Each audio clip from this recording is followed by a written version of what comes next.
Hello, hello, good people of the world. Welcome back to the Foreign Take. Today we're going to be talking about our opinions for the second half of the NBA season, what teams we think will rise, what teams we think will fall, and we'll be giving our list, kind of overviewing the NFL season that just recently finished, talking about, who surprised us, who probably underwhelmed us, and we'll be wrapping things up with a little game that Cam has prepared for me, which I'm sure will lead to nothing but grave embarrassment. Cam, how are you feeling today?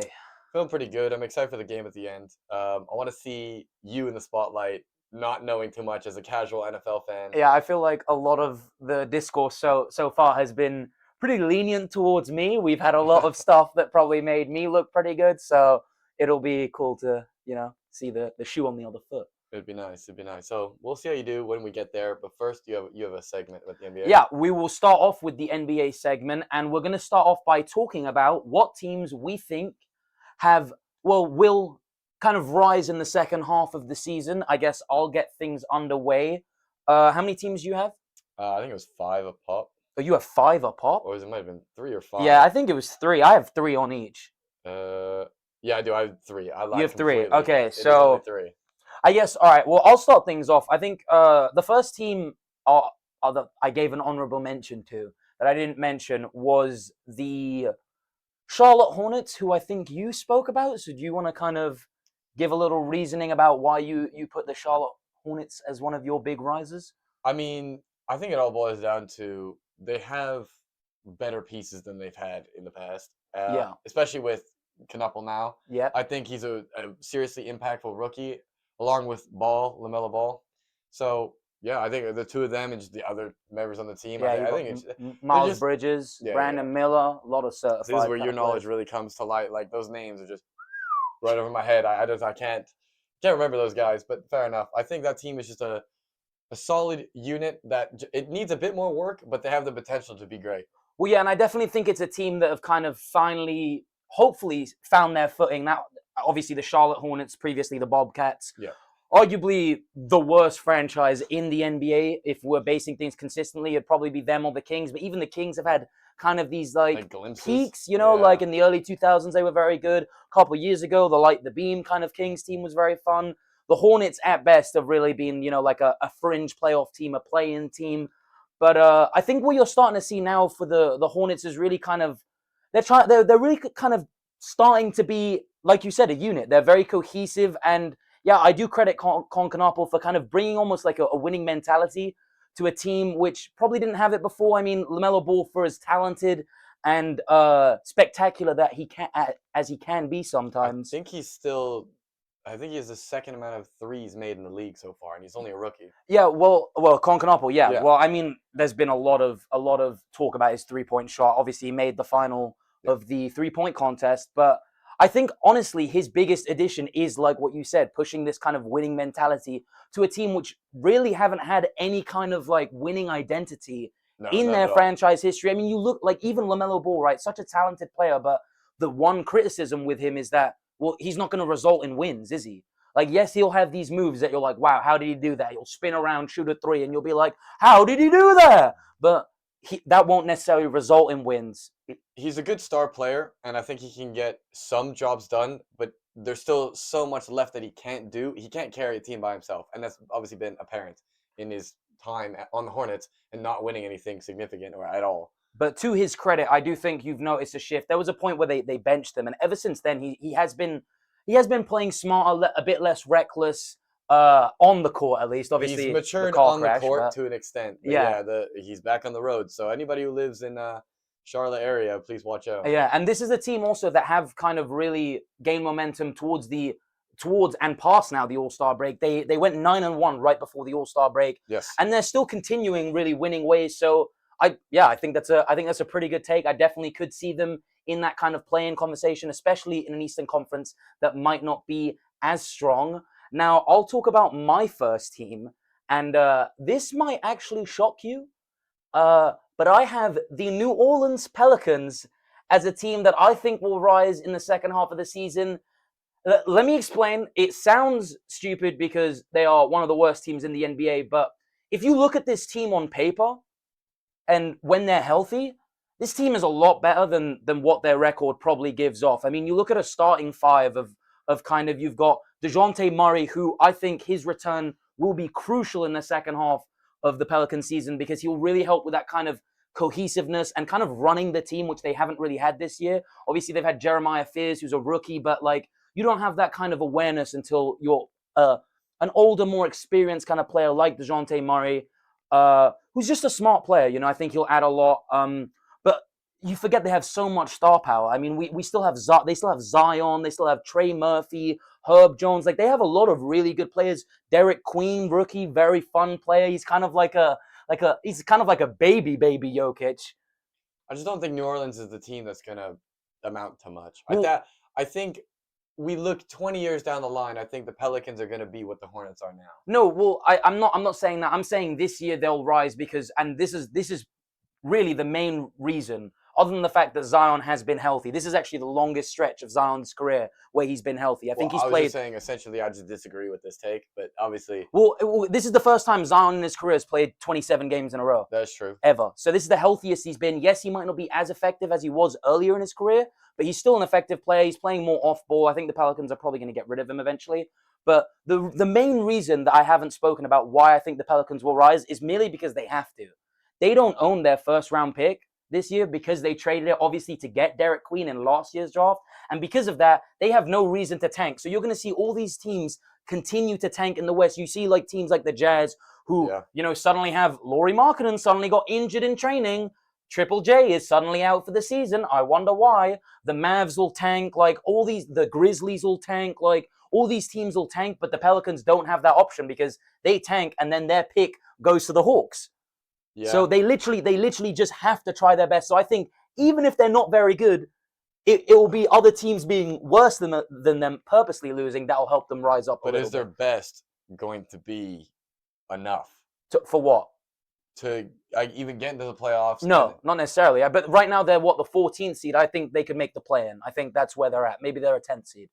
Which, I mean, sure, it's not a massive rise, but I mean, for a Pelicans team that for a lot of this year has been a top 3 worst team in the league, like, I mean, it would be a positive step forward, and they don't really have the choice not to do that. You make a compelling argument. I just don't see it happening, unfortunately, for these guys. I don't think Zion is going to last much longer. Like you said, it's his longest streak being healthy. He's been durable this year. He has been durable. He's lost weight. He's kept the weight down. In these past couple of years with Mariah Mills. Yeah, with some stars of other sorts. Of corn. Yeah, of that. And so I don't see him being the driving force as like the elevating the team, and I just don't see the rest of the guys coming together. They're just not a unit to me. And you need to almost be like a hive mind. You need to play as one. And I don't think these guys do that. I would agree with that. I think a lot of that is down to the front office, and yeah, the Pelicans front office for a while hasn't been good, but yeah, we'll not talk about that as much. We'll go to the next team. What was another team that you had rising in this second half of the season? I had the Rockets. I don't know if that's a after the KD files. That is probably a hot take. I think a lot of people would think they'd have kind of, Well, the thing is like, obviously we made these stats the previous week before the KD files dropped. And I'm gonna stick to my guns. I believe in these guys. Sengun, he dropped. I mean, he's a good enough player. No, yeah, he's an all-star. Yeah, it's not for no reason. Of course, and they have good young talent. Amen Thompson, absolutely. We spoke about. And I just think they just have that potential. I'm struggling to put it into words, but I just think they have that potential. And it all comes down to mentality. I don't know if these KD files is gonna like break it. It is a make or break thing, because it depends how they take it. Because they could have a chip on their shoulder and absolutely use it as fuel to prove KD wrong. Jabari Smith Jr. the other day had a really impressive performance. I think he dropped something like damn near 30 points, or maybe more, actually. I can't remember specifically, but for someone like him who's typically more of a role player, that is a very impressive performance. Absolutely. Again, it all comes down to how they use this as motivation, or that it could completely destroy this organization and this team. Who knows? I think I'm going to stick to my guns, and these are guys I want, and I think we'll do better. I think the make or break thing for the Rockets this year will actually be Amen Thompson. He is really their X factor, because he's really good. What you've seen against a lot of the big teams, I watched something about this actually the other day, is that a lot of the best defensive teams have started ghost defending in the Right. sense where they'll purposely leave Amen Thompson open at the three because he's struggled so much with his 3-point shots since he's come into the league that he's just a non-threat. They'd rather live with him taking these shots than someone like KD or someone like Sengun even in the post. So they'll literally leave him open and kind of bait teams into letting him shoot. So it's going to be all about how the Rockets adjust to that. And I think there's one of two ways that you can do that. You either put him in the dunker spot similar to Aaron Gordon and you let him just kind of have the ball during transition when he's at his best, really, or you put him on the ball. That's what I would recommend. I would have the Rockets just say, look, we're going to put a man on the ball. He's going to drive, and we're going to put all our best shooters around him other than maybe Sengun, and that's how we're going to play. Because they do have a lot of good 3-point shooters. It's just when you have Sengun and Amen Thompson on the floor at the same time who both struggle with their shooting, it can be a worry. And that is probably the biggest worry for the Rockets going forward. I think one thing that we're not considering is it's not just about the players and I guess the potential and how good they can be or how they're performing currently. There's also just the remaining strength of their schedule. Right. And they have the 5th easiest schedule going forward. Okay. So with all of this, like pushing them out, Which in the West as well, like exactly. That's big. That is huge. So hopefully they can use the schedule, the chip on their shoulder, and absolutely just have a full throttle. And they also have arguably one of the best coaches in the NBA in Ime Udoka, who's he's done such a good job of kind of revamping this Rockets franchise, who just a couple years ago began their rebuild. I mean, their rebuild has been so quick. It was only 2021 when James Harden got traded. That's 5 years ago. As soon as Harden left, it was like right back in. And last year they were a second seed. Like it's definitely interesting. My second team, a bit more of an obvious one, but I've gone with the Milwaukee Bucks. Yeah. I just think that the Bucks, Giannis is about to come back. He's trending in a very good direction. He should be back in the next couple of weeks or so. That'll obviously be a big thing. And, these guys aren't going to want to tank, right? They're going to want to do well because they're going to want to do well, make the playoffs, just at the hope that they can keep Giannis. Obviously, they do have a pretty good guard depth rotation. They Absolutely. have Ryan Rollins, who's kind of emerged, been very good this year. Cam Thomas recently joined the Bucks, and that's going to add an important spark plug off the bench in terms of scoring, which will really help alleviate kind of Giannis's the amount of pressure put on Giannis. And Cam Thomas's introduction with Ryan Rollins and Giannis, that'll probably hopefully get the best out of Miles Turner. We're forgetting one player, but they got Thanasis. As long as he's on the bench cheering, that's all that matters. Maybe Kuzma can find some form. He's been pretty poor as a Buck, but maybe he can find some momentum. This Bucks team is 8-2 in their last 10, so they are projecting upwards, and that's even without Giannis. And again, like I said, a lot of the teams around them will be trying to tank, so they will just naturally, rise up. I think the Bucks will definitely be in the play-in come the end of the season. They're really kind of fighting with the Hawks, the Hornets, and I think when it comes down to it, Giannis is the best player out of any of those teams, and I think he'll be the difference maker in terms of getting them there. I don't think I think at best they're a first-round exit. You think? Okay. Well, I mean, they make they make the play, and that doesn't mean they'll make the playoffs. No, of course. Because I think all the teams are just better than them, but they make the first round, and unless they play a really young and inexperienced team, I do not see them winning because Giannis would literally have to carry them and Cam Thomas would have to play out their mind. They simply just don't have the kind of roster to deal with the depth of a lot of these Eastern Conference teams. So, yeah, I mean, I think it won't come to anything. I think this is more just about trying to get Giannis confident in the future of the Bucks as a whole rather than anything this year. Right, okay. I don't disagree with that. It's I guess we'll have to wait and see. That's kind of my answer. We'll see. I don't hate the take. But I'm going to move on, and I'm going to follow suit. I'm picking my third team. It's going to be the Spurs. It's a bit of an obvious team. That's why I'm following suit here. They got Wemby. It's kind of... They got Wemby, yeah. They got Wemby in crazy guard rotation. And they had Stephon Castle had a crazy so game much the other day. Depth, yeah. With these players, how could they not do better than they currently are? Would you almost say that they're underperforming? No, I mean, you got to remember this group still haven't even won a playoff game together. They haven't even been in the playoffs yet. It's just that's very true. The thing is in a similar name to someone like LeBron, right? When you have such a generational talent in your team, expectations are always going to be probably, even if they are they're going to be ridiculous and absurd sometimes even. And I'd say that in a Western Conference that's really full of just sharks, they're doing a pretty good job already, kind of competing with and being just amongst They're with those navigating. They're sharks. finding their space. Well, yeah, 100%. And also, I mean, they've probably been the team that has played the best against the Thunder consistently. I mean, Yeah, who are it's really kind the of hard. I biggest? mean, how do you guard Wemby at that point? No, I mean, 100%. I mean, who does OKC have? Shet. And what's Shet, he Shet really is going to gonna have to be. do? Well, Shet, Just gonna have to take. He's gonna have to carry the ship. Like, who's gonna carry the boat at that point? who's going to carry the boats and locks? Yeah. Well, I mean, Shet actually is probably one of the best matchups for Wemby in the league, and that's the And craziest even thing. then, he's and still even getting. then, he's still not going to do anything. And this is what I'm saying. He's just a freak of nature. Honestly, that's the best way to describe him. He's not called the alien for no reason. Absolutely. And I mean, as long as he's healthy, I think the Spurs are going to be a great team. Yeah.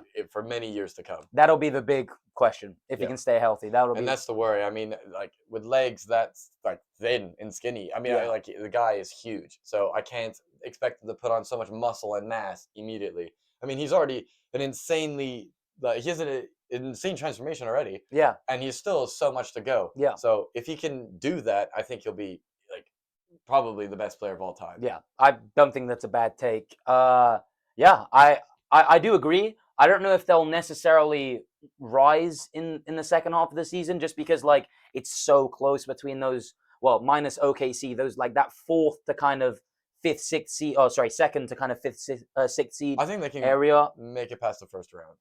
Oh no, 100%. Oh, if we're talking in the playoffs, Yeah. their sky's the limit. They could win the championship this year if they stay healthy. Yes, but I don't know if they will. No, yeah, well that will be the question. I think the inexperience and just the sheer like how young the team is. I don't think they'll win it all, but I think they could make the finals and lose. The thing is, if they make the finals, who do they lose to in the East? I know, but you always think like that, I think the OKC matchup is the finals. Really, if you beat OKC, get past OKC. So is this a similar situation to like Seattle versus the Rams yes. in the NFC Championship? Yes. That's the yes. Super Bowl. Because the East, you're looking at one of probably the Piston, Cavs, Knicks to come out. The Celtics, maybe if they're healthy, if Tatum's back, maybe. But like again, we don't know how good Tatum's going to be. Like realistically, whoever comes out the West will be the favorites, 100%, and they will probably win just because of. I'm not saying you should bet, but if I were to be betting, I'm betting on the West. Yeah, no, 100%. Yeah, I think, yeah, honestly, sky's the limit for this San Antonio team. I'm probably a bit higher on them actually than most people are. I just think literally like, if they're healthy, it's going to be so difficult to stop them because it's not only just Wemby. I mean, you have De'Aaron Fox, Stephon Castle, Dylan Harper off the bench. Like, there are so many good players, and that's without mentioning good role players like Devin Vassell. Like, these guys can do a lot. They can score from anywhere. On any given night, someone can drop 30 in that team. That's true. There are 4 or 5 players that can drop 30, and it's hard, even on OKC, like, it's rare for me to believe that Shet's going to be dropping 30. Jalen Williams has struggled with injuries all year. Poor J-Dub. I love J-Dub, but he's struggled with injuries. So really, right now, your only consistent scorer is Shea. I do think McCain will have some big games. He's already been far better if you look at his shooting percentages for the OKC Thunder than he was on the 76ers. Daryl Morey, you're an idiot. We called that. Yeah, terrible mistake, and it's already proven to like bite him in the ass at this point. Yeah, we sold high. No, you didn't. But yeah, I agree. I think my final team also pretty straightforward. I've just gone with the Cleveland Cavaliers. Obviously, adding James Harden just adds a certain level of experience, a certain level of IQ, I mean, it's a locker room presence. I mean, you need a vet in the locker room.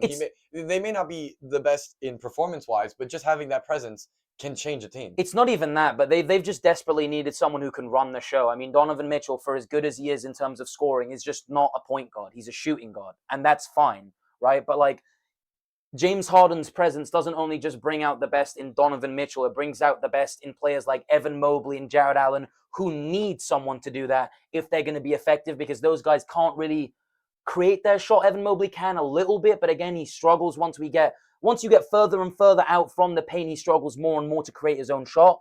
Jared Allen has no shot creation whatsoever. He's a pick and pop kind of guy. So you need someone to kind of run those picks, And Donovan Mitchell, when he's running these picks, he's going to try score. But James Harden, he's always his mindset is to look to feed first. So yeah, I wouldn't be surprised if the Cavs come out the East. They've also been on great form, and yeah, I honestly think they could. I think they could be the second seed very easily. I think the Pistons will probably nick the first seed, but I mean, it'll be anyone's game come playoffs The time. Knicks may nick it. No, Yeah, my bad. ironically. Hey. Bad joke. But But yeah, nonetheless, speaking of the opposite side, who would you? Sorry, did I interrupt? no, it's okay. We'll just let that go. What were you gonna say? I was just gonna say I very much agree with the pick of the Cavs. Yeah. I see them highly, and if like I'd put them as an honorable mention for me. Yeah, well, That's kind of what I was gonna say. That's why I just let it go. okay, fair It enough. was what it was. On the opposite spectrum, I don't think I have as many teams, but who do you think is gonna fall in this second half of the season? Three teams that I think obviously start with number one. I think it's just the Wizards. I mean, at this point, they're just gonna tank the rest of the season. Yeah. They're done. Their season's Yeah. over. I mean, they have AD, so they're bound to lose at this point. Like they're just not gonna do well. My fantasy is not happy at listening to that idea. Alex saw Trae Young. Please play basketball. I feel bad for Trae Young. I mean, he was what he was in the Hawks. So he did very well there. I mean, he was their guy. I mean, he'll probably continue being the Wizards guy. Yeah, he'll be that guy. But I don't think that Wizards team, especially the organization, is a winning team. Well, I think right now they're not looking to be a winning team, are they? Really? Have they ever? Well, are they? When's the last notable John Wizards Wall? player? I was literally about to say Wall? John Wall is the only, as a casual, John Wall is the only Wizards player I You can could say name. Bradley Beal. He was he damn near led scoring one year. Yeah, All-star starter. Yeah. In 2022, 21. I wasn't. Yeah, I'm not that big in the NBA at that point. Yeah. But yeah, no, he still wasn't kind of the guy as much as John Wall actively got them to the playoffs, got them competitive. I think Trae Young could do that. I just think this year, like you said, they will tank. And they will just try to get a good pick. I'll go straight into the second one. It's the same reasoning. It's the Jazz. I mean, like you said it earlier, they're going to tank. Their whole team is gone. Their whole team is gone. So, like, how can I not put them on the list of teams that are just going to do worse the second half of the season? They have no good players. Shit, we're going to get called up to play for the Jazz in a second 10-day contract. I don't know if I'd do it. Really? I would do it. Why would you not do it for a 10-day contract? I'd do it. Okay, I guess a 10-day contract. But if I'm like, I don't want to play for the Jazz. I couldn't even get there. Yeah, like, no citizenship ass. Damn it, bro. Sorry, carry on. No, I mean, that was my point. I mean, I just wanted to get that out the way. I mean, they're both teams that just have no hope. And they've given themselves no hope. Yeah, well, they've actively just decided that their season's over before it started, really. Well, I mean, they're not. Then neither team will really compete this year. So I think both teams have just like kind of looked at things like, look, let's try get the best pick we can and rebuild with our guys. Let's make sure because they both brought. They have a lot of injury-prone players, both teams, right? So wouldn't you rather like make sure AD's healthy, make sure Trae's healthy, make sure Lauri Markkanen's healthy, make sure Triple J's healthy for next year, and kind of give a go at it? Because like we've seen with some teams, the Suns are a great example. You don't necessarily need all these big names to perform well. It's I think the NBA is definitely heading towards more of a team-orientated kind of league rather than this superstar big three era that we've kind of passed, because so many teams went for this big three, big two, whatever. Like, would you say it's a mix? Would you say it's a mix between what is known as USA Superstar Ball versus Euro Team Ball, and it's kind of a hybrid in a sense? The game's just different. It's just changing. But there's definitely going to be more emphasis. Well, there already is more emphasis in terms of players that can just do everything. That's what you want. I think that's just a sports in general thing. You look at NFL players. I mean, it's the same thing. You look at Nick Emmanwori. This guy's doing everything for the Seattle defense. You need players that do everything and are good at everything. And I think that's just the next generation of athletes. And exactly. I think most big leagues, most big sports are going to change in that direction. 100%. Yeah. My first, I also have two fallers. I was considering putting the Suns in. Obviously, Dylan Brooks broke his hand, which broke my heart because he was in my fantasy team. But damn, you moved the whole camera. All right, bro. Knee slap yeah, literal knee slap. It wasn't even a joke. Like I was just saying, he broke my heart. But I think the Suns will still be fine. I don't think they'll necessarily fall because of anything at their own accord. It'll just be that other teams will probably ramp up a bit. But the two teams that I had were the Bulls and the Grizzlies. Okay. Both pretty self-explanatory. The Bulls, who actually got off to a really good start this year, yes, kind of fell apart, or not fell apart, but kind of meddled back to where they're supposed to be. And yeah, they're gonna fall.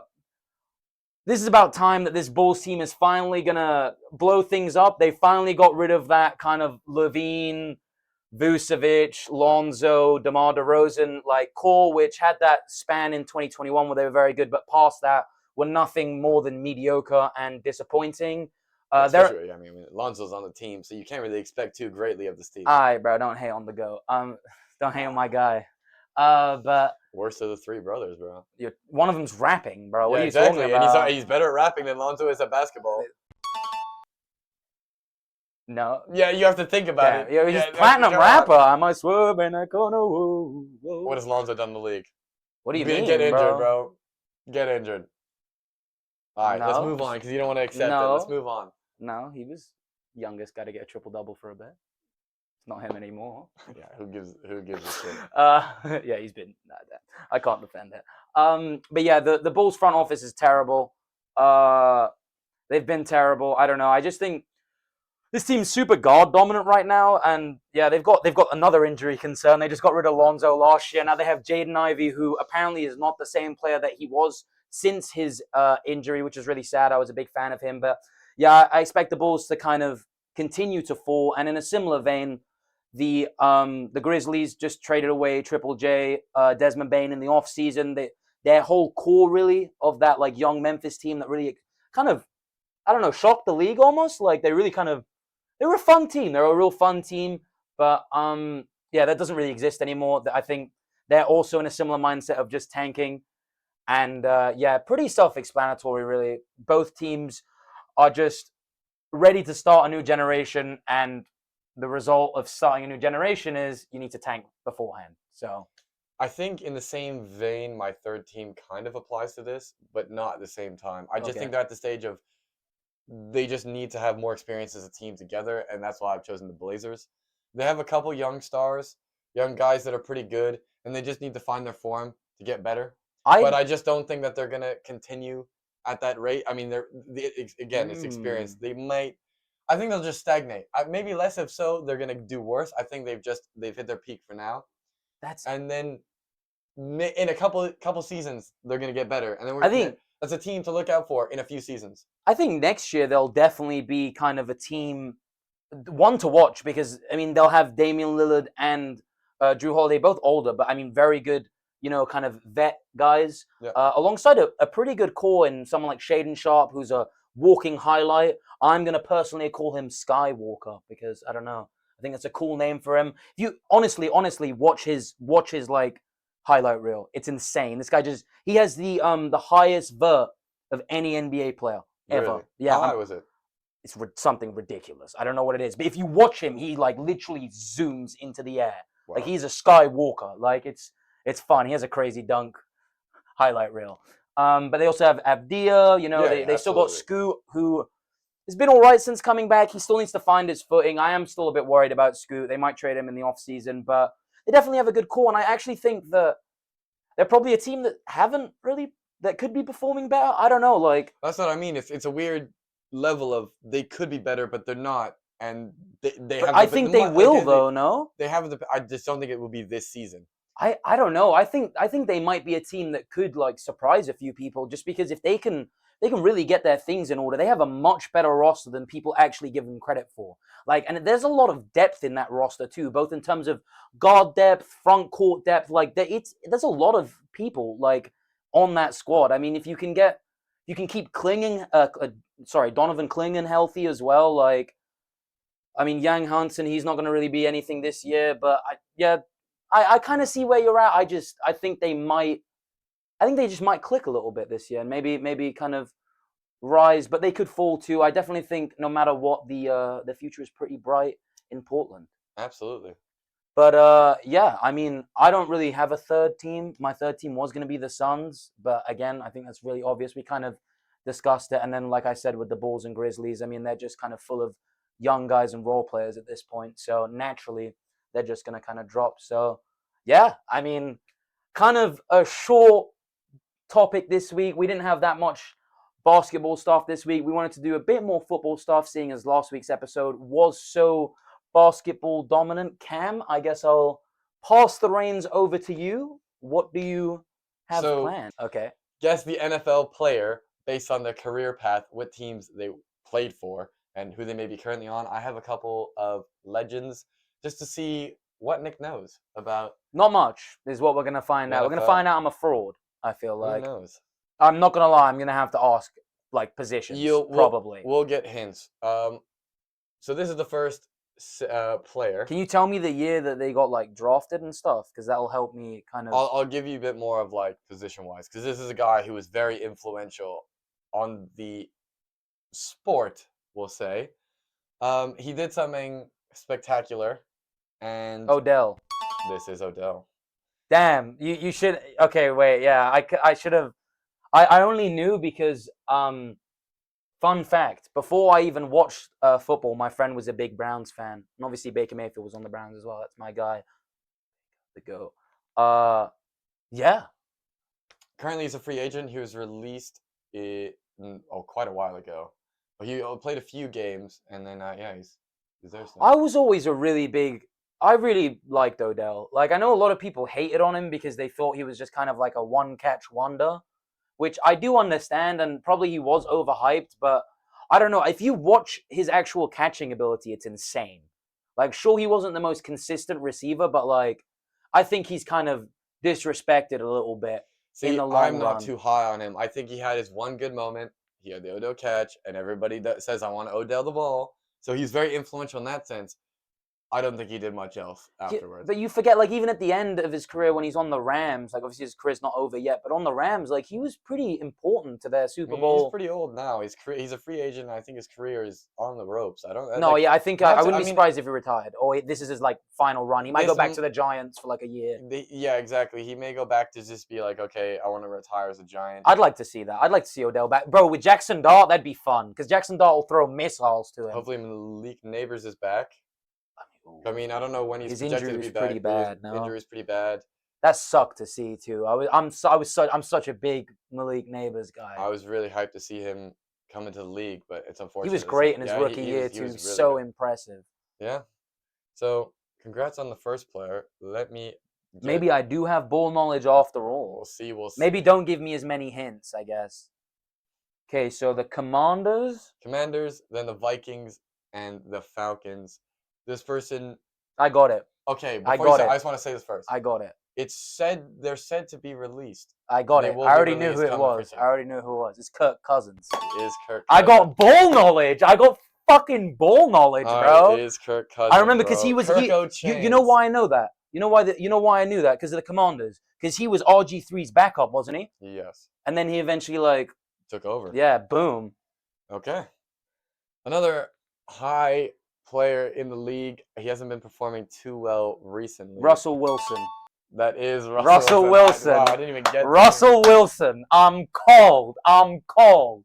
Okay. Don't you ever doubt my ball knowledge. I'm not even a casual anymore. I might be a casual. This player, legend, by the way. So they're not in the league anymore.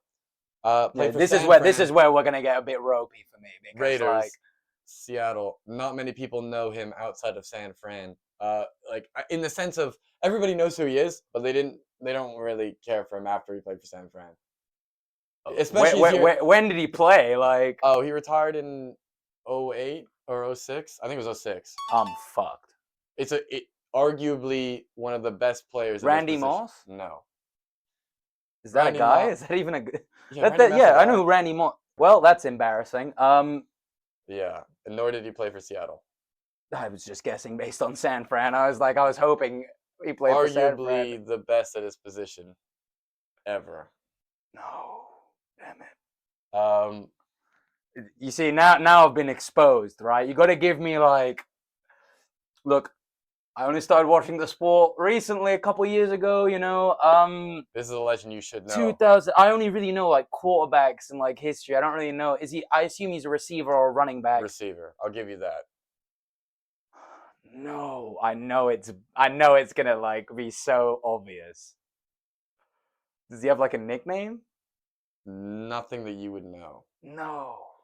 So I was hoping you were gonna give me like Ocho Cinco, like No. as my receiver. No. This might be the first one I don't get. Wait, hold on. Do you have any more clues you can give me? He's been in. I could say he's been in a lot of commercials recently. that I've noticed. That but doesn't help, bro. Okay, you know what? I'm gonna have to take the L on this one. You've never heard of Jerry Rice? No. My guy. I think I was thinking of Jerry Rice, but I said Randy Moss.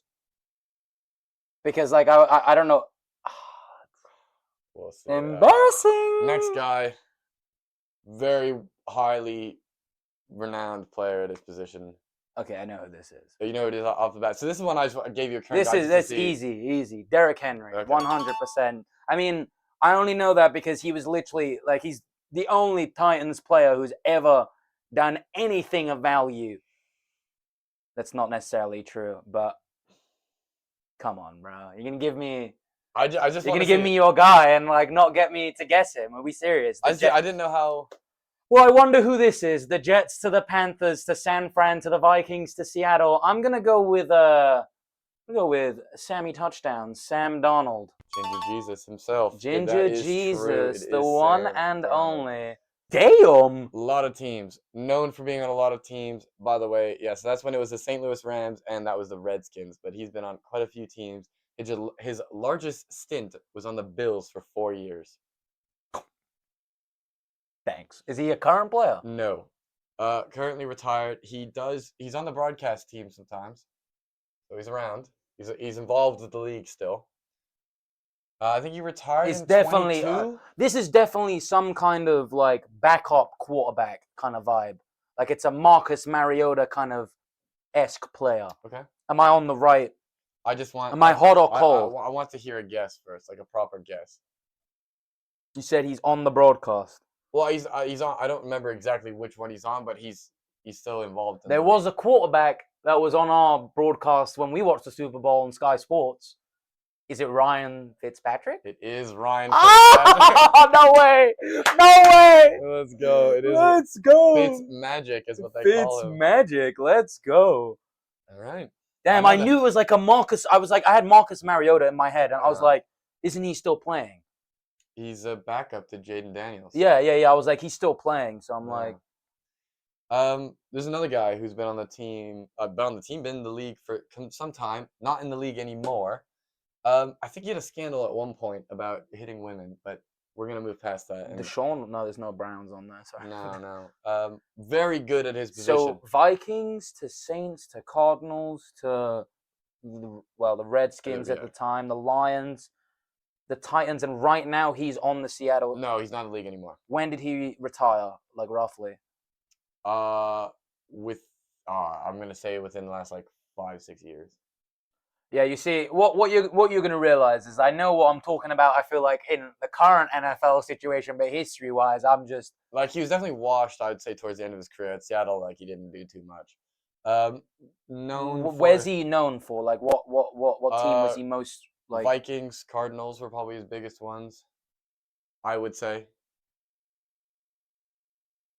Marvin Harrison.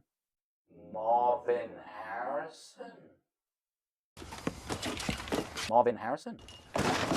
No. No. No. That was tragic of a pull. I'm not gonna I don't lie. know, bro. You Like have no idea what the team offers. Okay. I'll give you. It's a running back. damn, I'm getting exposed here, bro. Running back. Like if you know, it's not you. I think casuals should know who he is, or at least at the time. You think Casuals should know who he wasn't is. a casual at the time? You should know who he is. Can I get? You got to give me some more information about this fella. You know, There's no individual, this I gentleman. mean, he was really good at what he did. I mean, I'm trying to. I don't know. What Very else to good say. running back for Yeah. the Cardinals and Saints. Vikings as well. Don't. Ooh, I didn't see who It's it all good. was. that's Fitz still. There you go. I don't actually remember him being on half these teams, but apparently he was. The Redskins, bro. Like what? The Lions? They would have been booty, no? They were booty, yeah. How good was this guy really then? He was Pretty just good, playing bro. on booty teams. He was good early in his career, like for a while. He's a running back now, so I guess Yeah. he just. You end up. I'm at a. I don't know. I'm like almost scared to answer I'm because gonna- I'm just gonna like get. I'm just gonna like say. I'll tell you now. I don't know if you've heard of him. You should have. It is Adrian Peterson. Okay, I have heard of him, Stop the cap. but I was never gonna get that day in my life. Bro. He did nothing on Seattle. I bro, was but never gonna get that. Look, you can say I have no ball knowledge as much as you want. I was never gonna get that a day in my life. another current guy had a bit of a stinker this season. I nearly put him on the list of our next segment. Oh, what, the most disappointing players? Yeah. Well, in this last season, he didn't do too well, and there's talks of him like, is he gonna come back? I don't know. That should be easy. But I put him. Eagles. I put him because he's known for being on the Eagles, at least to casuals.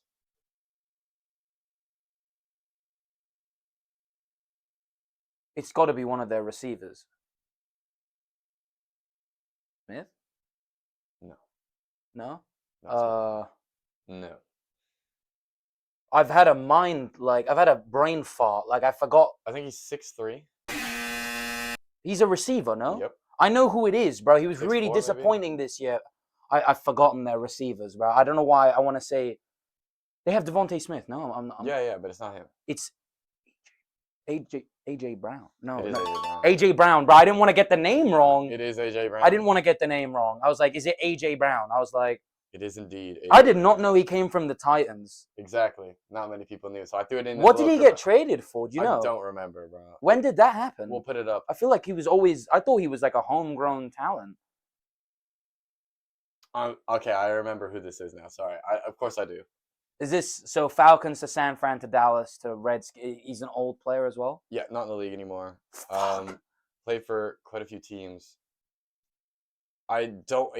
This guy, like, you know who he is, and I can't give you many hints because it'll give it away. What, like past his position? Yeah. Is he a quarterback? No. He's not a quarterback. So I think this is like. I don't remember if with any other defensive players, but he's on the defensive side of the ball. Ah, Whoa. Okay, yeah, that's the hint. The hint is. how am I gonna know? The hint is that sometimes he didn't play defense, or like he played. Both. Oh, Deion Sanders.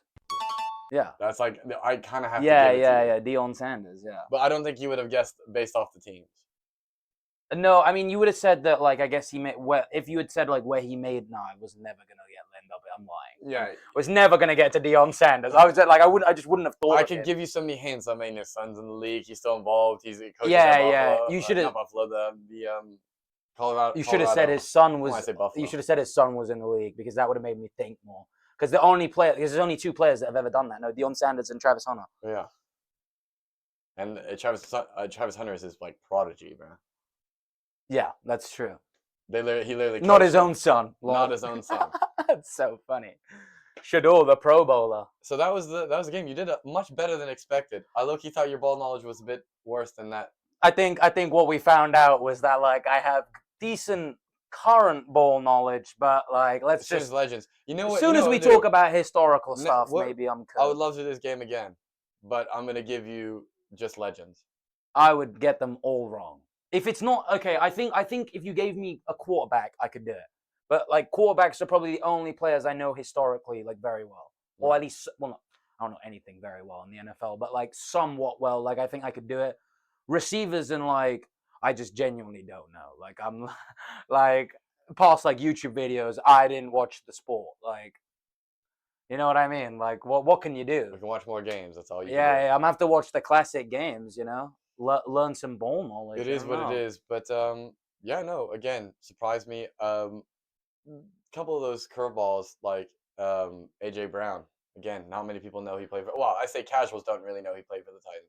I didn't know that either. He's the bigger archetype. That- he's that- the physical yeah, wide yeah, yeah, receiver yeah. That- for the team. that It's more one- so what I was getting Yeah, at. yeah. That one I wasn't even necessarily like I knew who it was. I just kind of common sensed my way through, and then Yeah. I was like, well, it's gonna be one of the receivers probably because it's not gonna be one of their running backs. It's not gonna be Jalen Hurts. Yeah. I need to challenge you a bit more. Yeah, well, there you go. Chat level 1 passed. Let's see how just about. We'll get to level 2 What next I got time. 2 wrong? No, 3. 2 or 3 you kind of had like serious help with. Otherwise, some of them you had pretty well. Like Well, Sam Darnold, you knew immediately. Well, yeah, that's just because Sam Donald. Like a lot of people talk about. I Like, mean, how that's he a moved current. from. like story Yeah, of and how also he that bounced also around. like you know that he I like wasn't the gonna teams give he you went Baker because again Baker that would would have have been easy. If easy. you would have given me like Bucks players, I probably would have Exactly. known a So lot I of tried to them, give but you players that like you should know and maybe you know where they were before. yeah, 100%. And then I was like, I can't do all current players because not every person like bounces that often. Yeah, And like Fitzmagic, this guy I'm played on half I'm the not gonna league, lie. I bro. think that's the best pull I had.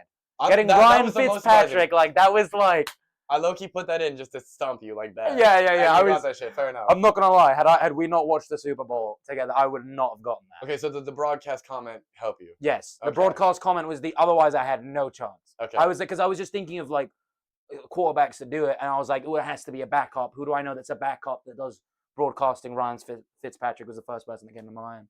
So Oh, yeah, I didn't even know you knew his name. So fair enough. yeah, well, I retain knowledge. I just need to watch more. Yeah, I need to One do the day. same for basketball. I know the Exactly. stars. As soon as you get to anything that's not a star, I like Yeah. I mean, same really. a couple of them. Yeah. Who knows? But Anyway, you mentioned briefly about the most disappointing players and the players that were probably the most overachievers. That is actually the final segment for today's episode. We're going to be giving our top 5 most disappointing and top 5 biggest overachieving players from the past NFL season. Cam, which one do you want to start off with? I'll say surprising. You want to do surprising and then Surprising. disappointments? Yes. Okay. Do you want to go first? Yeah, do you have yours in order? I don't have a specific order, but I'll make one as I go along. Okay. I All got right. you. Okay. So we'll do 5, 5, 4, 4 like that. Yeah. Okay. Okay. So at number 5, my 5th most disappointing player. I said surprising first. Oh, surprising player is your very own guy, Nick Emanwori. So he's on my list as well. So we're Okay. we might as well just get it out the way. Where do you have him? I had him at 5, but again, Oh, we both had him at 5? I don't have 5 because I mean, we knew coming out the combine and everything about him, like this guy was going to be a stud. Yeah, 100%. I wanted him so badly, and I knew we didn't pick him the first round. I don't know how he fell to us in the second I round. was so angry But quite that you literally, picked him. I mean, he's like Cam Chancellor 2.0 in terms of hitting. Yeah. And as a safety for Seattle, I mean, it's a perfect fit. But I mean, this guy is every finger on a glove. I don't even know if that's a fucking statement. But It is now. Every finger on a glove. Kapow. He could do it all. Genuinely, he does it all for a defense, and he stepped up crazy in the playoffs. Yeah, So it's a weird one on the list. That's why I put him the lowest because it's not surprising, but it's like he was a major impact on the team. So, I mean, to me, he has to be on the list. I cannot not give him his flowers. No, yeah, I completely agree. In similar vein to you, kind of. Obviously, you guys end up getting him in the second round. That was the one thing I do is I obviously as a Bucks fan, I like to like look at what we need, what we want, right? As any fan does. Of course. And in the second round, that was the guy I wanted. I remember being in the bar and being so angry that Seattle drafted him because you guys were, I think, maybe like We had a few, two or three picks ahead of us. Like it was close in terms of because you guys just missed the playoffs and we got. We were the only 10-7 team. We didn't make the playoffs. And we got bounced out the playoffs in the first round. Hey, you won the fucking Super Bowl, take bro. it. To be fair, I'll take it. Yeah, don't be whining now, bro. We didn't make it in Carolina. You had a free Brady chip. So let's. I wasn't even a fan, bro. I didn't even see that, bro. Still. I didn't even see that, bro. I never saw Brady. You had a free Brady chip, bro. Yeah, we'll get a free Baker one day, bro. Free, bro. I mean, to be fair, he's had to work for it, and he's worked very hard. But that's off topic. Yeah, but anyway. On the same topic of your Nick Emanwori reasoning, I mean, Ted, that's another player for me surprising. I knew he was coming in and he was going to be a receiver. Yeah. Obviously, he can be a receiver. A good one. Wait, say that again. Sorry, who? Tedero McMillan. Oh, sorry. You just said Ted. I thought you said Ted like the teddy bear. No, I'm like, Ted, like the movie? Casuals, bro. Ted? Ted. No, okay, Ted. Yeah, I mean, coming in, I mean, this guy was drafted it was pretty high. I think he overall? was. I don't know why I've got 14th in my head. Something like that. Within those numbers, I mean, he was going to No, be. he might have been like. He was 8th. Yeah, I'm tripping. Okay, I said 9th. I was close no, enough. you were. I was wrong. I was just gonna say coming in at 8th overall pick. I mean, he's bound to be pretty decent. I mean, hopefully, if he wasn't the bust, he'd be pretty good. I just think. I mean, he set a rookie receiving record for the Panthers. I think he had over 1,000 yards and 7 touchdowns. Yeah. which is insane for a rookie. Like, I would obviously take that. I think he completely. I think he did a very good job of just living up to the expectations. Obviously, I think he was the first receiver taken, no, in the draft. He may have been. I think he I think was. he If was. not, he was definitely the second one. But yeah, because they had Tyler Warren, right? They took That's a Tyler tight Warren. end. I know, but that's what I'm saying. I'm saying he was the first kind of catcher taken. But Tyler Warren obviously can do more than that. Very good blocker as well. Yeah. Very good player. But yeah, I think I wouldn't personally have put McMillan on my list, but I understand why you did. I think he did exactly what you wanted for him. And considering that the Panthers didn't really have too much past maybe like I mean, Adam Thielen in terms of like receiving I mean, options. Bryce Young needed help, and he wasn't No, getting but that's it what I'm saying. I'm realistically. saying he did what he needed to do. I would say though, how much better is he than Egbuka? I would say he's better. But by a lot, you think? I Like, don't think by a lot, because like Buka showed flashes of greatness yeah, when he like beginning of the season, especially when he played against Seattle. That was a good game. that was a good Unfortunate game. loss for us, and it was a slug out, and it was an entertaining game, especially watching it against you. Yeah, But it's the only victory we got. Let's go. We didn't But- make the playoffs, but we beat the Super Bowl champs. not only him and the Bucks fell off, and unfortunately you have to take that into consideration. He was good throughout the entire season when the Panthers were trash at the start and then came back at the end. But let me And he was all around just completely he was a good option for them. let me bring this point And in. I think he will be their number one going forward. But I think he already was their number one. Egbuka had to keep moving from wide receiver 3 to then becoming wide receiver 2 to then becoming wide receiver 1, which he probably wasn't expecting to do. And because he's being taken later in the draft, he's not expected to be that wide receiver 1 like McMillan was, because McMillan came out and it's like, well, we know he's going to be their main threat. You look at the Bucks team and you think Godwin's going to be a bigger threat. You think Mike Evans is going to be a bigger He threat. got injured, And then though. suddenly they're both gone. They're both injured. And then Egbuka's trying to fill the shoes of Mike Evans, who has been arguably the most consistent receiver we've ever seen in NFL history, full stop. Baker and the Bucks made Tez Johnson look pretty decent as well.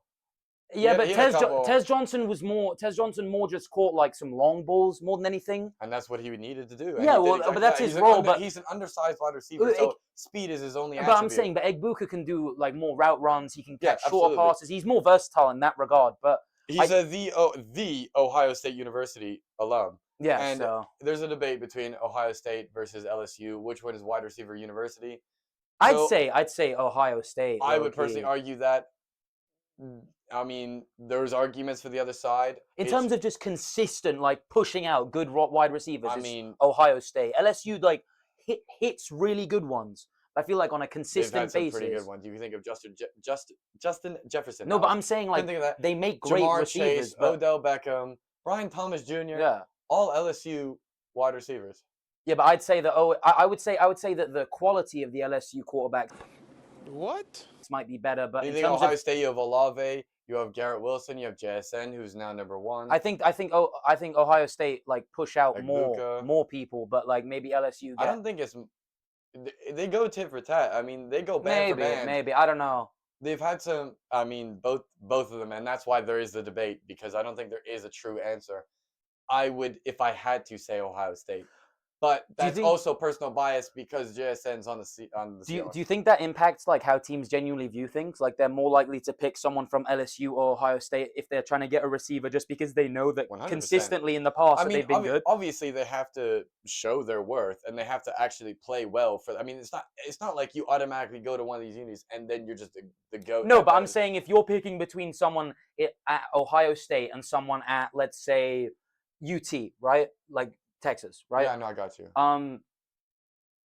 If they're very similar, do you think that the edge would be the fact that they're from Ohio State? I think that, I mean, like just because you've seen so many prospects come out, you feel you more gotta confident think that in there's it. different levels and different caliber, not only recruits coming in from high school, because obviously if you're going to Ohio State versus UT, you're a different ranked recruit at that point. And then it's just maybe the facilities, the level of training, how often and what you do in training. I mean, the coaching is different in these different schools, and higher level coaches are going to go to better schools. That's just how it is. So you want a guy who's been coached by better coaches coming to your team. So I definitely think that does come into play. No, yeah, I do agree. I'll get on to my number 4 now. Sorry, give me a second. My number 4, most impressive player. You mentioned McMillan. I'm going to mention the guy who threw to McMillan. Give me Bryce Young. I have always been a Bryce I love believer. Bryce Young, bro. I know he's my divisional rival or whatever, but like I just like to see. I hate seeing draft busts. It's something that like as like when you play sports, like I can't imagine the pressure that you're at being like one of these high picks, and it's no matter what team you support, you don't want to see these guys just completely fall out the league and not amount to anything because I mean you no one can imagine that kind of like strain. So it has been nice. Bryce Young still not. I wouldn't call him. I don't even know if I'd call him a good quarterback at this point. I think he's earned the title of good quarterback. I was gonna say that exact sentence word for word. I Really? think he's earned the title of a good quarterback now, and I think for him to maintain that title, he just needs to be consistent, which is something he's had a problem with. I think him being benched for Andy Dalton really changed what could be 100%. the trajectory of his career. 100%. Well, that's one thing that is such a positive sign for the Panthers and any kind of Bryce Young supporter is that his QB rating his QBR has gotten better every year, right? Which like you compare that to someone like CJ Stroud. CJ Stroud pretty much gotten worse every year. No, yeah, it hasn't reached his QBR since his rookie year. Like me personally, like sure, it's great for them to kind of like burst on the scene. What? Keep going. Keep going, bro. Keep going. Anyway, it's great if they like just arrive on the scene and they're just already amazing. But then like these expectations come, and suddenly when you don't perform to these expectations, those players almost get viewed as a disappointment. Whilst the narrative around Bryce Young is nothing but positivity, and when there's so much positivity around you and the franchise of Carolina as a whole, I'm especially jealous because they have Dave Canales, who I think we should have made our head coach because not the biggest fan of Todd Bowles. Todd Bowles, sorry. Todd Bowles. I don't know why I said Ted. Todd's an interesting name, to be fair. But of Todd Bowles, sorry. Yeah, I think Dave Canales should have been our head coach, but disregarding that, I think, Bryce Young has just made a step every year, and that's all he needs to really keep doing. And definitely the second half of last season, Bryce Young really started coming into his own a little bit, started throwing what we saw and hoped for.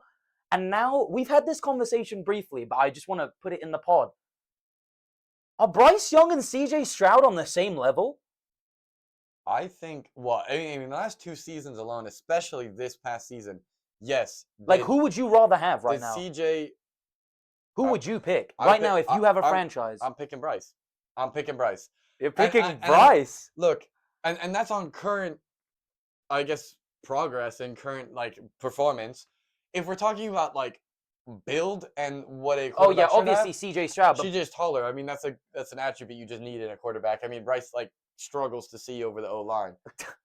I hate to say it's a guy, but that's the reality. And that's still the main concern about him, isn't it? In the playoff picture, like once he's there, he's shown so much poise, much more than he has in the past. Because he really didn't have that in his rookie year. He looked like he was seeing ghosts. Not to quote Sam Darnold, we can put that in. I look like I was seeing ghosts, but like. He genuinely looked like he was seeing bullshit out there. I don't know what you're saying. He was throwing bad balls, making bad plays, and he was just he was also constantly under pressure. So I got to give him bad O-line, no receiving core. They had Adam Thielen and he didn't have a lot of help. But if you actually look at about like other opinions of Bryce Young before he was drafted, a lot of people had such high like things to say. Well, there's a reason why the Panthers traded so much to go up to the first overall pick and get him. He has the talent.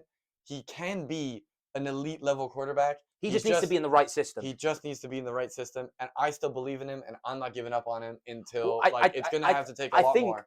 Actually, the opposite is now like happening. I think now it's probably CJ needs to show he's got, because CJ, I think if he has another bad year, the questions start raising because he was so bad in the playoffs. I almost put him. He was fine in the regular season, not impressive by any means, but he was fine.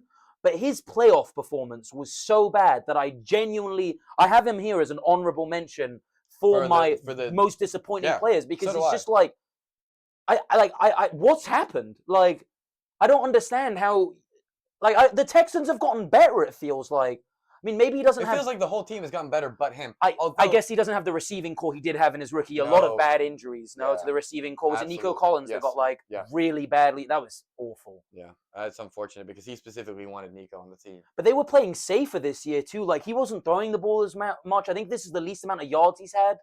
I don't know the exact stats off the top of my head, but I don't think that's wrong. He definitely had less It's not yards than he that did in his great, rookie but year, again, yeah. if he has another bad season, I would raise the question, and I would be like, you know You'd what? be maybe- like, is he the guy? is he the guy anymore? I mean, you 'Cause can you've you can have a fluke year and still be ass. And they've got afterwards. such a good defense. You Yeah, so- and can't you can't waste be- that. You can't. That I think that defense is better than the Seattle defense. Okay, let's No, move no, on. no, no. In terms of like, No, I don't know. I just like Wrong. they have grit. Like, wrong, I've never seen. wrong. Okay, that might be a bad take, Wrong. but I think they're definitely in the same echelon. Yes, I think they're definitely in the same echelon. better. Wrong. Well, I think Seattle have way more weapons on the offensive side of the ball. Like, don't forget, you guys have good receivers. You guys have a good quarterback. Like, you have a good O line, or at least a decent O good line. O-line. Decent O line. It's decent. If you watched our O line last year with Gino, It was terrible. Yeah. genuinely one of the I don't even know where it was ranked because I just chose not to look at the stats. I would put it in between 32nd to 28 Yeah. So in not, the league. not That's how very bad good. it was. I put it terribly fucking low. This year, I don't know what juice they gave him, what they're giving them these guys, but they were all right this year. Like they were pretty decent. You had Anthony Bradford making like Well, they silly did their ass job. plays. They did their job. You watch Anthony Bradford was pitiful, but I mean he's there for a reason, and I trust Mike. That's all I've got to say. Hey, If Mike trust in wants him on the Mike. team, he's on the team. There you go. You heard it from a Seattle fan. We'll move on now to our number 3. Cam, who do you I have? had Myles Garrett. Although, Myles Garrett. see, Yeah. it's one of those players where it's surprising, but not. You knew. I mean, he's elite. He's the best at what he does. I think he's the best at his position. I don't think. Where do you think he ranks all time amongst like his position? Because I think at this point now we can really start having this conversation. He might be the best. Because they don't win a game without him. Genuinely, they don't win one game without Myles Garrett. No, and now that he's broken the single season sack record, I mean that's why I put him on the list. I mean he's crushed He it. just needs to win. He just needs to be in a winning team, bro. It's He so chose to go sad. back. At the end of the day, I can't. I don't feel bad for him because at the end of the day, he probably had some leverage to go anywhere else. I say anywhere. Teams that could afford But who? him. Yeah, that's the But- thing with the Browns. I think the Browns were always going to pay him more because who else are they going to pay? I mean, exactly. Well, I mean, they pay Deshaun Watson. Oh, They paid that but guy a that- fucking stupid amount of money. Yeah, and if they're paying him a stupid amount of money, how much are they going to pay Myles Garrett, who's actually good Oh, I mean, it's exactly and like doesn't you said. hit fucking women I mean, allegedly?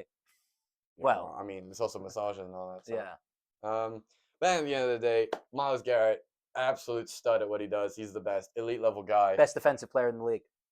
Yeah, I mean, he did win Defensive Player of the Year. No, I but, mean, like, I don't I don't think cannot it's dispute. close. I don't think I don't think close. it's close in terms of one individual affecting A team that bad. a team I defensively. say that bad. I mean, in terms of. Oh, they are bad. They're terrible. Yeah, a team. Yeah, They're awful. Without him, they would. It was 2 years ago. They made the playoffs, but ever since then. But again, why was that? Because their defense is so good because of him. Yeah. No. Like they do have other good players. I'm not I denying mean, that that. gets into one of my other surprising players. Okay, I'll go with my number 3 first. Sorry. What? Because mine's on the Browns player as well. Do you want to do your number 2 and I'll do my 3 and 2? Yeah. Okay. Okay. Go ahead. I was sorry. gonna say Carson Schlesinger, Oh, obviously okay. who won Defensive Rookie of the Year. I think it's very debatable. Obviously, biasly, I put it to Emin Wari. But I think Emanwari made that step in the playoffs, like we spoke about, and that's why there was so much discussion around him winning it. I think he was very good in the regular season, but he really pushed it up to another gear in the playoffs. Like Absolutely. his composure was Especially insane. he had some of an injury before the Super Bowl. His composure was insane. Like it's just you think He's a usually the dog. rookies He's like a they're gonna get dog. flags, they're gonna make little mistakes, but he was just Everywhere. the total professional. Everywhere A total on the field. professional. He was Insane. absolutely And that's what I was insane. most impressed with him. Honestly, more than anything, more than his versatility, more than his speed, his catching ability, whatever. Like, I could talk about him for hours on end. I absolutely think Sorry, he's the best pick carry on, in a long though. time. But I mean, we can't take away what Carson Schlesinger has brought to the Browns. yeah, I mean, he's up this defense. Just that that spit it out, Junior. yeah, Sorry. that bit more. Holy shit! But I mean, he's a good overall player, and he earned it at some. I mean, people think he earned it, and I can't take that away from him. So I mean, tackles isn't a stat that you can like look at and determine how good a player Yeah. is. It's hard to define. but you also have to look at it at the Oh, same time. 100%. So, all in all, I think he's a surprising player. I mean, I didn't watch him. I don't watch a lot of Browns games. I mean, Yeah, I was at gonna this say point, I like, don't even really know. Like I know at the of end of him, the day, but like, not. who watches the Browns games? And even if I was even if I did watch a Browns game, like I'm watching Miles Garrett. I'm not watching him Yeah. realistically. Like my eyes are glued to looking- Miles Garrett yeah. because he is the best defender He's in the gonna league. make a Full play. stop. You know what I mean? He's the difference maker. So Exactly. yeah, I mean, I don't even. I think that's a good take. I don't know. Like No, I don't mean, even. he I obviously haven't really earned, watched the guy too much. he earned it, and I got to give it to him, biasly or not. Fair He's enough. the Hey, I guy. respect the. And the objectivity. Browns are historically bad at drafting, so for them to draft this level of a player, fuck it. I'm Yeah. gonna give them all Maybe the credit. one day they'll get a quarterback. Maybe, bro. Shador's the guy. Instead of paying 6, bro. Yeah, Jesus. Yeah, so I'll get to my number 3, and then my number 2 is also very obvious. My number 3, kind of obvious, but like I just want to give him some respect. I feel like he's not maybe getting the flowers he deserves. I'm going with George Pickens. See, I thought about putting him on the list because he's already, but the thing is, he's already been like he was But the Pittsburgh. This is his best year. guy. This has been his best year in the 100%. NFL. I just was like, he's already good. I didn't put the same logic Well- to the other players that I did, like that I did to Well, him. But look. Let me explain to you like my train of thought. Right, a lot of credit has gone towards the Dallas offense because they were a lot of fun to watch and they were pretty good. In terms of scoring the ball, they were very good. Their defense was fun to shambles. watch is like, I don't know. Okay, maybe not fun to watch, but Yeah. like they were good offensively, No, right? I definitely, to cut you off, I definitely think Pickens was a very good pickup The for 100 them. Well, especially in a year where CeeDee Lamb was pretty piss poor. Yeah, I don't know, and they need both those guys. I mean, at this point, Well, I'm I don't saying, think and CD all- was carrying the And all the load. credit went, I feel like, went. I said something crazy. My bad. No, I heard it. Pause. Continue on. All right. Yeah. I just think a lot of the credit from what I saw online went to Dak Prescott, and yeah, he did a great job. But like at the end of the day, I mean, Pickens is doing a great job to get open. Caught so many long balls. It felt like deep balls. Like every time someone was catching a deep ball, it felt like it was going to be George Pickens. Every time I saw a Dallas score a touchdown, I felt like it was going to be George Pickens. Like Yeah. the matter of the fact is he comes to Dallas and like you probably think he's going to be their secondary receiver, no? Because tough. going It would into the year, definitely- you it would- probably think CeeDee CD Lamb is would- their guy. CD was their guy, and I mean that definitely poses a question of who's their number one going And forward. I think after this year, Pickens is their But number one if he stays. I think this could be a team where they have 2 number ones, But where we they, didn't- they split. But my It's like running back splitting the carries. I get that, but I think going into the year, no one thought that. Everyone thought CeeDee Lamb was going to be 1, Pickens was going to be a very good number 2. But instead, this year we saw he was number 1. So I think he had something like 1,600 yards this year or something like that. It was pretty. Which he is- definitely. I mean, he was up there. I mean, at one point, he was definitely in It the was race. very impressive. He was And in the race for the amount of he- total number of yards. even but last year, he only had 1,100. So like, it's still very good. But again, he He- took that he- extra step. And speaking of taking that extra step, he sorry, was your the number mic. one guy. Yeah. No, my number 2 guy. Oh, shit. Very obvious. I won't talk about him too much because everyone's spoken about him. I went with JSN, I think the- that's enough said. the Emerald City route route artist. artist. Emerald City route artist. Play the clip. The Emerald City route artist. Yeah. I think we just leave it at that. Oh well, honestly. I was just gonna say very briefly. You obviously watched him, so you kind of knew what he was gonna become. But as more of a neutral, I knew he was a very good receiver. I didn't think he would be the best receiver in the league. Good, and that's what he's proven this year. It's kind of a coin toss between him and Puka Nacua, depending on what you want. A coin toss. A coin toss. Yeah. All right, let me take over. All right. My Number number one. one guy. I mean, it's kind of obvious for me. We saw him in the last game. It's got to be Sam Darnold. I mean, Sam Darnold at number 1. I think he's Okay. number one. Hey, shoot me. But at this point, he's proven his worth in this league. He's proven that he belongs in this league, and he's won a chip. How many? I mean, he won it before Joe Burrow. He won it before Josh Allen. He won it before Lamar Jackson. He's the guy. I was gonna call you biased, but when you put it like that, I really can't say because it's true. He's back to back, It's true. 14 in 3 seasons. I think the last guy who did that was on 2 different teams was Tom Brady or something like that. He's in elite. That may have been. I don't know if that stat's exactly true, but there's a stat that's very similar to that. He's in elite kind of He fields, played. you Okay, know. he had his moments. in that like discussion. in one of the games, the first game against the Rams, he started seeing ghosts again, but he locked back in. He was very good in the playoffs. He didn't throw a single pick as well. Seattle as a whole, 0 turnovers. Well, that's what I'm saying, and that was what was so impressive because, like, obviously he's very much a gunslinger, but he was cautious, but in a good way. You know, during the playoffs, he didn't risk it. He didn't risk it. He played it safe, which is what you have to do when you have such a all-time defense. He played like it safe, and he threw the ball when he absolutely needed to, and he made some really good throws, and he had the guys to throw it to. I mean, enough said. Sam Darnold's the guy. Okay, and my number one most impressive player. Maybe didn't have the end of the year that we wanted. He obviously, unfortunately, got injured. But the player that impressed me the most, I'm gonna say it, Danny Dimes. It was Really? Daniel Jones. Well, yeah, he completely changed the narrative around him, and he's continued the change of the narrative of quarterbacks as a whole.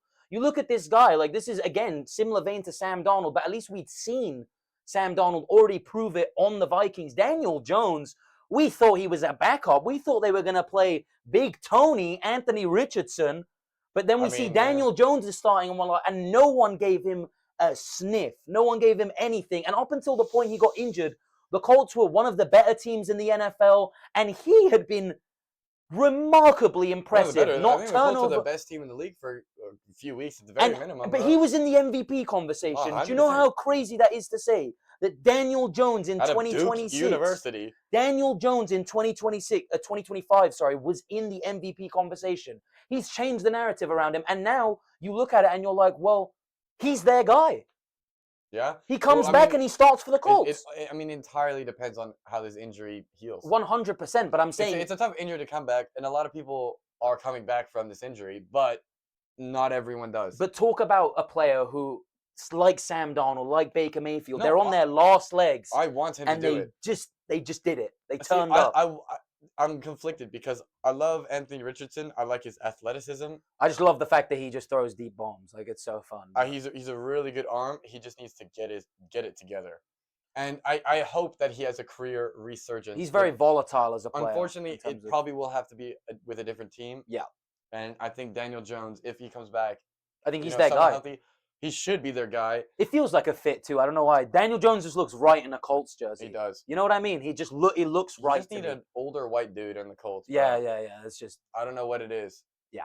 Something about old white dudes on the Colts. That's a weird way of saying it, bro. Yeah, that's a terrible way to say it, bro. Anyways, moving on swiftly due to time. The most disappointing players. I'm gonna just quick fire them to an extent. Okay. And I'm gonna go with the prodigy himself, Travis Hunter. At 5? At 5. Okay. I'm only saying disappointment because of the injury. It's hard to play both sides of the ball, and eventually, it got to him on an it was an off the field injury, or it was like something like that. Not in a game injury. Yeah, like training maybe. I think it was a training injury, and like at some point going into the league, I was kind of saying, yes, you may have been playing both sides of the ball in college, but you're not going to do that in the league. And it's very hard to do that in the league. And I think because even Deion Sanders did it in a different era. Like it's a lot harder to do it now. And I think Jacksonville struggled to utilize him, and I don't think they knew how. And I think he had an identity crisis of which side he was, and he really wanted to be both. I just think, unfortunately, it won't work out that way, and he has to kind of pick a side. What side do you think he's better on? I mean, I've only seen him for the certain amount of games. I don't watch Jags games because that's my worry. I cannot be a stat watcher entirely. That's my worry about Travis Hunter, was that a lot of his appeal was that he played both positions, but like he might just be a case of a jack of all trades but a master of none. Because then if you remove the fact that if he only plays one position, like how good is he at that one position? And then at that point, if you've got like a good receiver as the second overall pick, is that not just disappointing? I think overall, if he was either just his wide receiver skills, if he was only that, or just his DB skills, I don't think he definitely wouldn't have gone. Do you think McMillan's a better receiver than Travis Hunter? Do you think Egbuka's a better receiver? So he's already like fallen a lot there. Yeah. No, that's what I'm saying exactly. I think the two-way was people were kind of blinded by it, and I think the Jags took a huge risk. Some would say they needed to because of the position. He was the second prospect, though. It felt like he was comfortably there. I guess you could have taken Abdul Carter if you wanted to be like very safe. Yeah, you could have. I mean, to be fair, you could have if you just needed a receiver that badly. you could have just taken a different They receiver. could have traded down. Yeah. That's what they probably should have They done. probably should have done the long run. Go to My 5. number 5, very quickly, also a rookie, also someone who everyone thought was going to have an immediate impact. Mine is Ashton Genty. Coming into the draft, this guy was, he felt like him and Tyler Warren felt like the two most guaranteed prospects. Like they were going to come into the league and be surefire prospects. Genty struggled, granted, bad O-line, bad Terrible quarterback. team. He's honestly, this is why I put him at 5, because I don't think it's his fault. And that's what He I'm just saying with didn't the same have- thing with Hunter. That's what I'm saying. He got an injury, and at the end of the day, he got an injury right when he was finding his footing. Yeah. Funny enough. I think he had a 100-yard game, and then he got injured. You mean Hunter? Yeah. Yeah. That's what I'm saying. Yeah. So I put him at 5 just because it was disappointing because you had high expectations being the second overall pick, but it ended shortly. In a similar vein with Genty, who was, I think, the 5th overall pick, something like that. If you're picking a running back at 5, you need them to be all otherworldly. And he just wasn't that this year. Granted, I don't think it's his fault. I think he would have been on a different team. Probably, but he didn't go to another team. So I have to rate based on what I've seen. And what I've seen, I know he'll be good eventually. And I know it wasn't really his fault, but he was still disappointing to me nonetheless because I was so high on him coming out of Boise State. Who do you have at number 4? It's a bit controversial, but it's kind of the same reason as Travis Hunter. Not a vet, but I'm going to say Lamar Jackson. I don't hate that take at all. I don't hate that take. I think two-time MVP, and he was not he's good. coming off of an MVP caliber season. It pretty much got stolen from him for. Oh, he's Josh a one or two-time MVP. He's two-time MVP. No? Yes. Yeah. Carry on, sorry. Maybe, but anyways, he came off of MVP caliber season in 2024. Coming into 2025, you have high expectations for not only him but the Ravens as a whole, and then for them to just crumble, he gets an injury. That's it. The season's done. They didn't even make the playoffs, and you're kind of thinking another year wasted. You're scratching your heads, going, "Well, yeah. What? I mean, what are they gonna do? A year where they are really they ever gonna get over the hump?" And this was this was the year. It's the same argument for Josh Allen. This is the year with no Chiefs and no Bills this time. No Bills. You have to make it. That AFC was really weak, man. Like, if you Really look at it again, especially with the Broncos' Bo Nix injury, you've got to beat the Patriots. Yeah. Like that, who had such an easy schedule. Like, this was the year. This really was the year. Yeah, and it's the same argument for the Bills, like I just said, and it's unfortunate to see that a high-level elite quarterback like Lamar Jackson, who's always ranked within the top 5, just do nothing. Top 3, arguably, even. Yeah. And usually. Then he just ultimately did nothing, and those injuries, that's the thing. He also just wasn't that good when he played, even. You can't fault him for getting the injury, but at the same time, you kind of just expected more out of the season entirely. Yeah. And again, I guess that kind of goes into my 3rd player, which is Brian Thomas Jr. He is my 4th player, actually. Okay. Yeah, so we probably have similar reasons, so I'll let you talk about it just for time. Well, pretty simple. I mean, he was, other than maybe Malik Neighbors, he was the best receiver in his class. He might have even been better than Malik Neighbors, arguably. Yeah. He absolutely torched things up down in Jacksonville. And this year, he completely stagnated.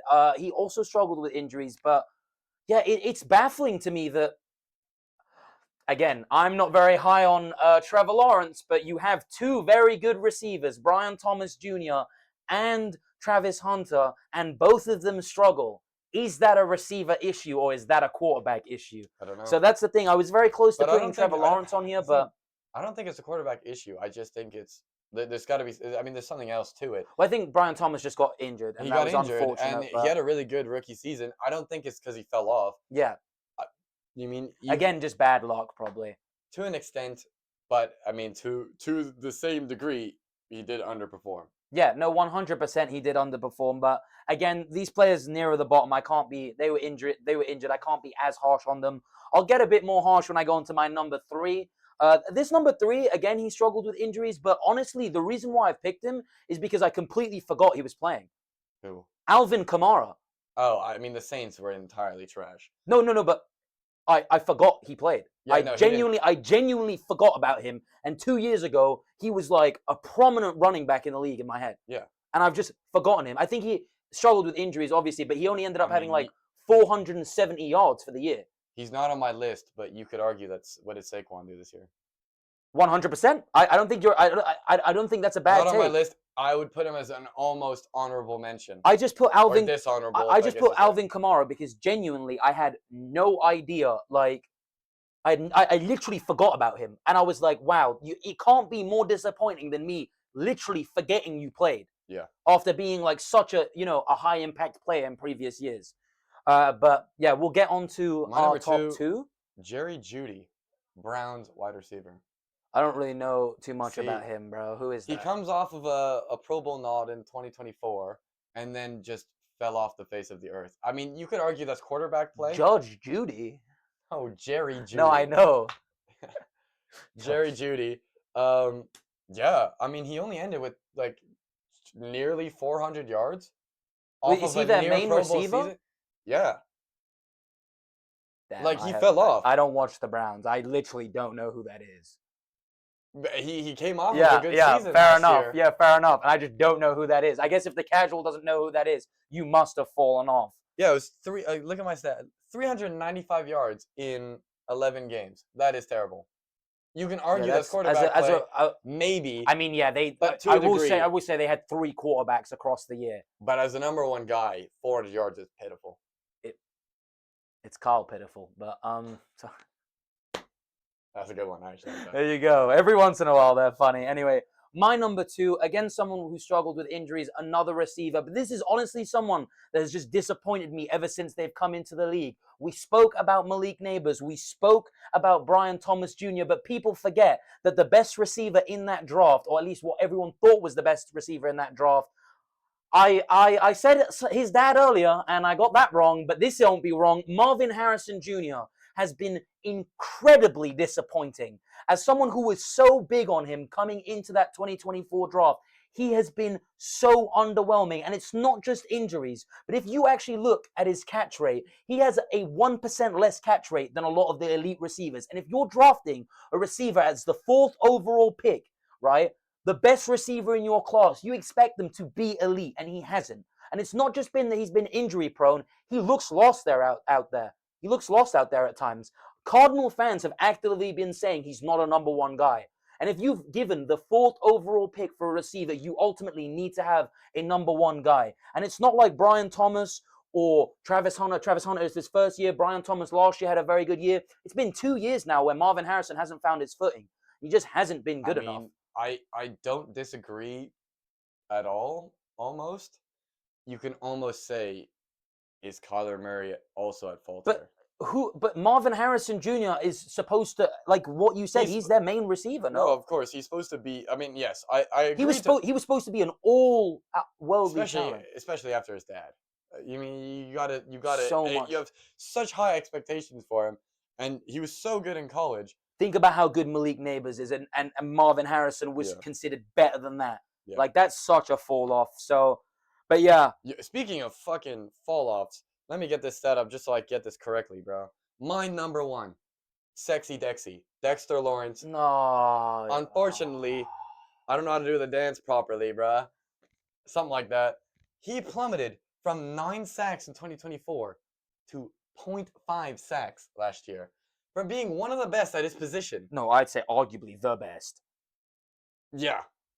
And to plummet like that is fucking horrendous. Yeah.